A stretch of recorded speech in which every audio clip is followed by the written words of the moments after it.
ఒక్కసారిగా ఎక్కలేని పథకాలు ఇచ్చేస్తారు. ఒక్కసారిగా ఎలక్షన్ ఎలా ఉంటుందంటే ఒక్కసారిగా రాజకీయ నాయకులు ఒక్కసారిగా ప్రేమ పుడుతున్నారు.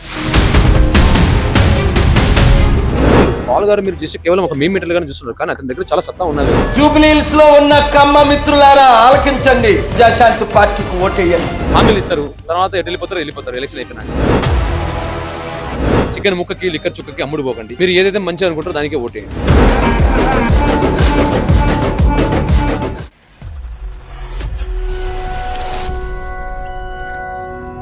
బై ఎలక్షన్స్ వస్తున్నాయి కదా, దాని మీద మీ ఒపీనియన్ ఏంటి?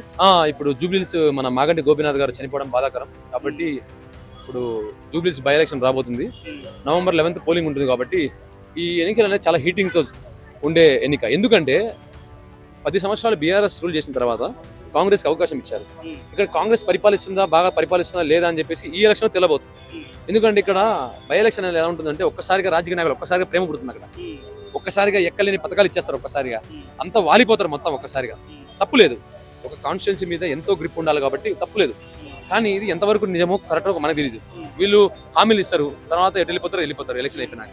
సో ఇక్కడ ఎలా ఉంటుందంటే మాగంటి గోపీనాథ్ గారు మామూలు వ్యక్తి కాదు. ఆయన 3 సార్లు గెలిచారు, హ్యాట్రిక్. మీకు తెలిసే ఉంటుంది, హ్యాట్రిక్ ఎమ్మెల్యే. కాబట్టి ఒకటి ఏంటంటే ప్లస్ పాయింట్ వాళ్ళకు ఉంటుంది. ఇంకోటి ఏంటంటే ఇక్కడ బీఆర్ఎస్ మీద వ్యతిరేకత కాంగ్రెస్ గెలిచింది కాబట్టి కాంగ్రెస్ కూడా ప్లస్ పాయింట్ ఉంటుంది. నవీన్ యాదవ్ గారు గట్టి క్యాండిడేట్, మామూలు క్యాండిడేట్ కాదు, ఆయన కూడా మంచి ప్లస్ పాయింట్ ఉంటుంది.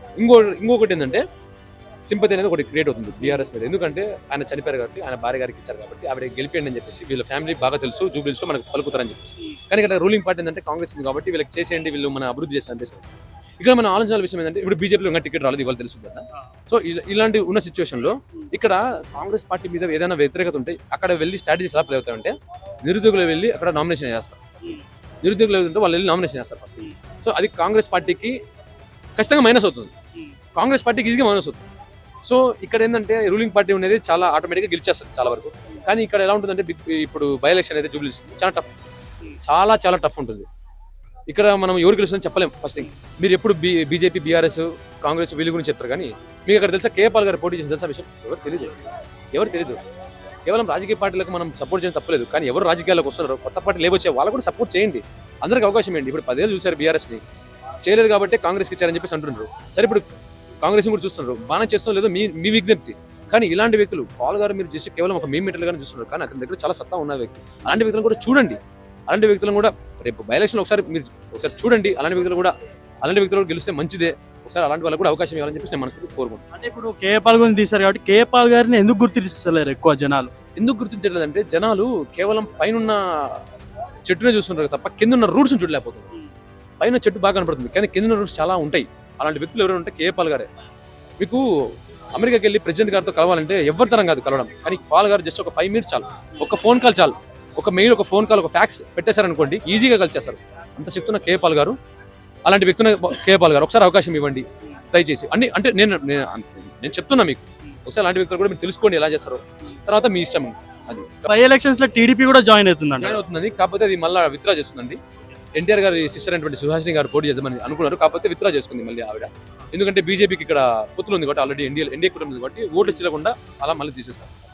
సో ఎవరు గెలిచినా ఒకసారి మళ్ళీ ఆలోచించుకోండి, 100 సార్లు ఓటేసే ముందు. చికెన్ ముక్కకి లిక్కర్ చుక్కకి అమ్ముడు పోకండి. మీరు ఏదైతే మంచి అనుకుంటారో దానికే ఓటేయండి. ఇప్పుడు నోటు తీసుకొని ఓటేస్తారు కదా, దాని మీద మీ ఒపీనియన్ ఏంటి? తీసుకొని ఇప్పుడు ఓటుకి నోటు తీసుకొని ఎలక్షన్లో నిలబడిన వాళ్ళకి ఓటేశారు అనుకోండి, తర్వాత వాళ్ళు అభివృద్ధి చేయలేదనుకోండి, మీరు అడగకండి. వాళ్ళు అప్పులు చేసి మరి మీకు డబ్బులు ఇస్తారు, తీరా వచ్చిన తర్వాత వాళ్ళు అప్పులు తీర్చుకుంటారా లేకపోతే మీకు అభివృద్ధి చేస్తారా? ఆలోచించుకోండి ఒకసారి మీరే. అప్పు చేసి మరి సర్పంచ్ గానో లేకపోతే ఎవరైనా కానీ రాజకీయంగా నిలబడతారు, అప్పు చేసి మరి నిలబడినాక వాళ్ళు అప్పులు తీర్చుకుంటారా లేకపోతే మీకు అభివృద్ధి చేస్తారా? మీకు చేయరు అభివృద్ధి. ఎందుకు చేయాలా? ఏం అవసరం? వాళ్ళు చేయరు. మీకు డబ్బులు ఇచ్చారు కదా, ఎందుకు చేయాలంగా? అదే మీరు డబ్బు తీసుకోకుండా అడగలేరు, డబ్బులు తీసుకుంటారు కాబట్టి. సో ఇది ఆలోచించుకోండి ఫస్ట్. ఏదో బిర్యానీకి ఆ రోజు సుఖానికి మరిగి ఏదో 90 ఇచ్చాడు, నన్ను చూసుకుంటాడు అంటే తప్పది. సో కొన్ని పార్టీలు ఈ హామీలన్నీ చెప్పి అన్ని ఓట్లు తగ్గించుకొని గెలిచి దాని తర్వాత హామీలు పూర్తి చేయకుండా మోసం చేసినట్టే ఉంటుంది కదా చాలా పార్టీలు. అన్నీ ఉంటాయి, అలాంటి వాటికి కూడా దూరంగా ఉండండి దయచేసి. మీరు ఎవరైతే ఉంటారో మీ యొక్క ఆయుధం ఏది ఉందో ఓటుతో దాంతో సమాధానం చెప్పండి. మీ అన్ని ప్రశ్నలకు సమాధానం అదే అయిపోతుంది ప్రజలకు.